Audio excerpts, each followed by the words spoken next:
Every time I upload one of these episodes, I get the same comment. If serial killers didn't disappear, then where are they? And right underneath that, someone else replies, oh, they're still out there. They're just hunting people that nobody reports missing. So today, I want to explore one of the most uncomfortable theories in the entire Where Did All the Serial Killers Go series. The idea that serial killers didn't vanish after the 1980s and 90s. They didn't get less violent. They didn't get less ambitious. They just changed who they go after. And those victims are often the ones society noticed last. To talk about this, honestly, I need to talk about race, class, media bias, policing, the kinds of victims who get headlines and the kind who don't. I need to talk about why some serial killers, like Ed Kemper in the 1970s, became household names, while others, like Samuel Little, flew under the radar for years. And since I'm Canadian, I need to talk about the ones who operated practically in my own backyard, like Bruce MacArthur or Robert Pickton. I mean, that guy's case still feels like a national wound that nobody quite knows how to talk about. But before I go any further, real quick, welcome to Breakfast Cereal. My name's Josh. If you've been following along the past few months, you know that this series has really started to take off. Each episode, I examine a different theory on what contributed to the decline of the so-called golden age of serial killers. You know, the wild peak during the 70s and 80s, and then steep fall off, from the 90s onward. If you like this video, don't forget to get down into the comments. That's where the real conversation gets going. And hey, hit that subscribe button. So, the so-called golden age of serial killers is treated like an official historical era. Like the FBI had a ribbon-cutting ceremony in 1970, and then they just closed up shop in 1995. But what people forget is that the golden age wasn't just about how many killers existed. It was about who the media paid attention to. Serial killers who targeted the right demographics, meaning the demographics the news cared about, became national stories. Bundy, Gacy, Kemper, Berkowitz. Their victims were young, white, middle-class, college-aged, suburban. And the media at the time treated those victims as the center of the universe. Helicopters, breaking news, headlines. Every disappearance became a crisis. Meanwhile, countless other victims, sex workers, LGBTQ+ victims, immigrants, Indigenous women, people in poverty, people with addiction struggles, disappeared with far less urgency. And because of that, serial killers who targeted marginalized communities were either just ignored or had victims labeled with terms like prostitutes, runaways, or transients, as if somehow those labels meant that the cases didn't deserve the same attention. And that's the difference. Not the number of killers, the visibility of their victims. Let's look at a good example. Big Ed. Not because he's the only one from the 70s, but because he's the perfect symbol of what the media mythologized. Ed Kemper targeted co-eds. They called him the co-ed killer. The young college women attending university in California. The kind of victims newspapers and television stations treated as the country's future. Every disappearance got headlines. Every murder stirred panic. Every parent demanded action. And the whole thing snowballed into a cultural narrative. Serial killers hunt middle-class white girls. But that was never the whole story. It was just the part of the story that got attention. And because of that, the public developed a false idea of what serial killers looked like and who they target. Kemper didn't become famous because he was exceptionally brilliant. I mean, despite what Mindhunter or Ed himself might like you to think. He became famous because his victims were monitored, valued, and watched closely. Now imagine if his victims had been sex workers, or Indigenous women, or homeless men. Would he have been caught earlier? Or later? Or maybe never? That's the kind of question that this episode sits with. And to dig deeper into the question, what do you say we pull out some good old charts? Let's start right here in my home country, the true north, strong and free, Canada. Okay, so in Canada, Indigenous women make up about 4% of the population. 4. But in some regions, they make up almost a quarter of all missing women. Yeah, you heard me right. 4% of the population, sometimes up to 25% of missing women. The first thing you feel is disbelief, because the numbers don't just look uneven. I mean, they look flat broken. But trust me, I fact-checked, because it looked so lopsided. I mean, they look like something out of a system that wasn't designed with everyone in mind. And the more you stare at it, the more you realize that a statistic like this can't happen by accident.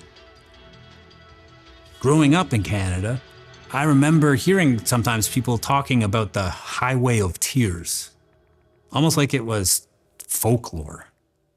You know, it was something tragic, but not something people in power rush to fix. Now, if you're not familiar, the Highway of Tears is one of the most haunting pieces of land in Canada. I'm not trying to be dramatic when I say that. I mean, literally. It's a 725 kilometer stretch. That's like 450 miles of Highway 16 in northern British Columbia, running from Prince George to Prince Rupert. And for decades, it has been the site of disappearances and murders of Indigenous women and girls, as well as a number of non-Indigenous victims. But the reason it became known as the Highway of Tears isn't just because terrible things happen there. Terrible things happen everywhere. It's because the disappearances were happening over and over again, and nobody with power seemed to care. The earliest cases date back to the late 1960s, but the majority of the documented ones spanned from 1970s through to the 2000s. Young women, often Indigenous, often living in poverty, often without reliable transportation, were hitchhiking along this isolated highway to get to school or to work, to see friends or to visit family. Straightforward, everyday things. See, Northern BC doesn't have reliable public transit, so you either have a car, or you walk, or you hitch. And predators knew that. Police originally recognized 18 official cases. Families in Indigenous communities say the number is much higher, dozens more, maybe even over 100.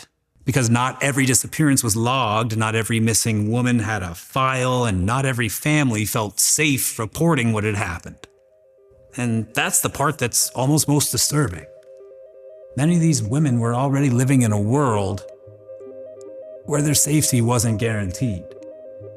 Their voices weren't taken seriously, and their lives were treated as somehow less worthy of panic and outrage that of course would have erupted if the victims were middle-class white teenagers in Vancouver or Toronto. Because predators understood that if an Indigenous girl went missing in remote BC in 1978, headlines aren't going to explode, the police resources wouldn't surge, and the nation wouldn't freeze in horror the way it did for certain other victims in those same decades.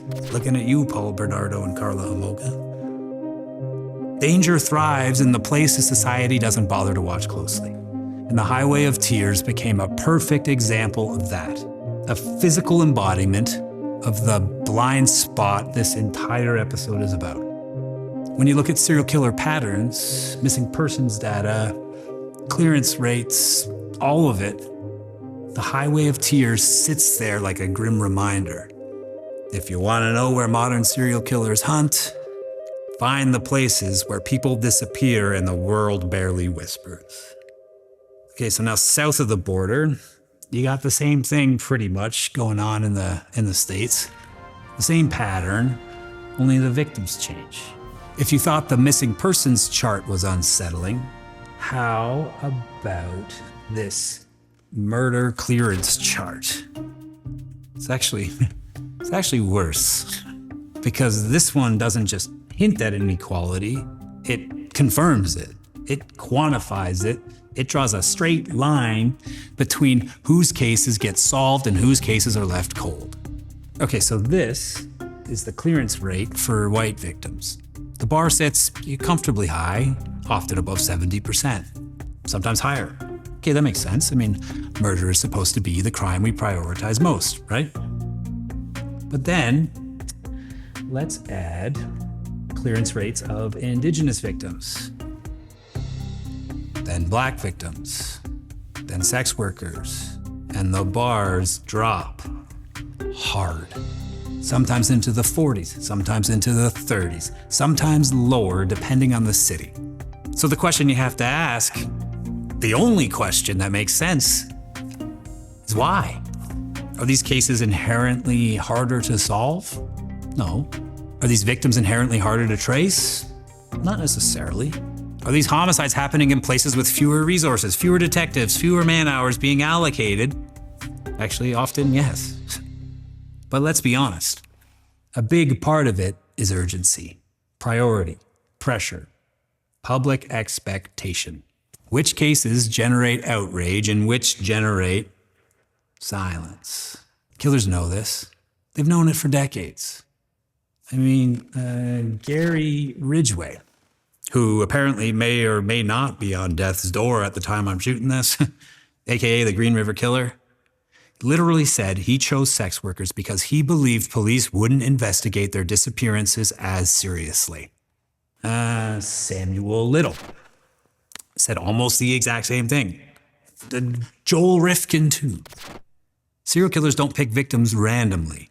They pick victims who are statistically less likely to generate a full-throttle investigation. And you can see that in the selection process in this chart. Drawn out in percentages and colored bars like a roadmap of who society protects first and who it protects last.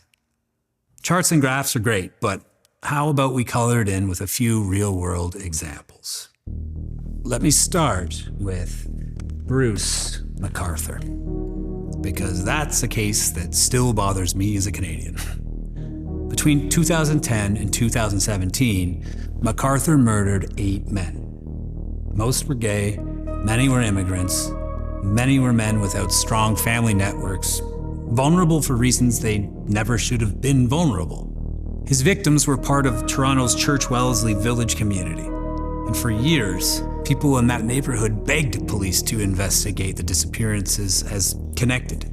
They talked about a pattern, they talked about fear, they talked about men going missing under similar circumstances. But the urgency never came. At least not the way it should have. Not the way it would have if the victims were university students or middle-class mothers or kids from upper-class suburbs. MacArthur got away with murder not because he was brilliant, but because his victims were marginalized. Gay men, many of them racialized, many of them newcomers who trusted the wrong person. He picked the dark corners of the system, and he stayed there. Okay, so I'm gonna stick with Canada for a minute here, but go pretty much across the country to Port Coquitlam to talk about Robert Pickton. The man whose case is still a hole in the Canadian conscience. Pickton hunted in Vancouver's downtown east side throughout the 1990s and early 2000s. His victims were mostly Indigenous women, many sex workers, many dealing with trauma, addiction, homelessness, or poverty. Families raised alarm after alarm. Posters went up, community members begged police to investigate, same old story. Some families were just told that their daughters were, they're just off somewhere, or they probably moved, or maybe they're just working elsewhere. Meanwhile, Pickton was murdering them on a pig farm. In fact, Pickton was feeding bodies to his pigs. At one point, someone even tipped police in the 90s that bodies were being disposed there. So police finally come, they search his farm, and left. They didn't have enough evidence or enough urgency. he kept killing for years. Okay, don't worry, my American friends. I'm coming back to you guys next to talk about Joel Rifkin. He operated in New York City from 1990 to 93. He murdered at least 17 women, almost all sex workers. And despite leaving bodies in rivers and dumpsters and parks, police didn't connect the dots for years. Rifkin wasn't organized like BTK or charming like Bundy. And believe me, certainly wasn't clever. He wasn't avoiding police through genius. I mean, listen to this excerpt here from an interview. Mom has some shopping errands to run. And it's her car. So Mom drives off with basically a very odd-shaped package in her trunk. And Mom never used the trunk that morning. Forgot a body in his mom's trunk. He was avoiding police because nobody was linking the disappearance to marginalized women. One victim wasn't identified until 2024, 30 years after he killed her. And how does Rifkin finally get caught? Not through a task force or profiling. Not because some grizzled detective recognized a pattern and went on a mission. But because his pickup truck didn't have license plates and he got pulled over. I mean, yeah, the guy tried to flee first, but promptly just crashed his pickup into a pole. And guess what was in the back seat? Yet another body. That's how one of New York's worst serial killers was stopped. So ask yourself, why Rifkin isn't a household name? A lot of people, I bet a lot of you, haven't even heard of him. The guy killed 17 people in New York City? I mean, that's more than Berkowitz, the notorious Son of Sam, which was only like 15 years before. But I guarantee most, if not all of you have heard of him, right? I suppose Rifkin got some screen time. There's actually a Seinfeld episode where Elaine dates a guy named Joel Rifkin. It's The Masseuse, season 5. She wants him to change his name. I have a feeling they wouldn't have made that joke with Ted Bundy. People would have probably been outraged, right? But why was there no outrage with Rifkin? No one seemed to care. Apparently those crimes weren't big news outside of New York. Why? He killed 17! Again, back to Berkowitz, same city, less murders. Media frenzy. Oh, and just one last thing on Seinfeld, a little bit of a sidetrack, but ironically, one of the names that Elaine suggests Joel change his name to? OJ! OJ Rifkin! Just months after this episode aired, there he was, running from police in the Bronco. Wild. So sticking with television just for a minute, if you've watched Mindhunter Season 2, you know it covers the Atlanta child murders. A real case where at least 28 black children and teens were murdered between 1979 and 81. And the show gets one thing painfully right. The murders didn't receive the kind of national panic they should have. If 20 white suburban boys were murdered in Colorado or Washington state, the entire country would have shut down until the killer was caught. But in Atlanta, where the victims were black kids from working class neighborhoods, the pattern wasn't acknowledged for far, far, far too long. And how about, lastly here, Samuel Little? He barely made the nightly news during his active years, but he confessed to murdering 90 women. 90. The FBI confirmed at least 60, making him the most prolific serial killer in U.S. history. His victims were almost exclusively black women. Women living in poverty, women struggling with addiction. He said he chose victims police, quote, wouldn't spend time looking for. That line alone is the thesis of the entire episode. Even killers who started with higher visibility victims noticed where the blind spots were. Gary Ridgway, we talked about him earlier, the Green River Killer. He initially targeted young women whose disappearances drew attention. But as the case heated up, he shifted. By the late 80s and early 90s, almost all of his victims were sex workers or women living transient lives.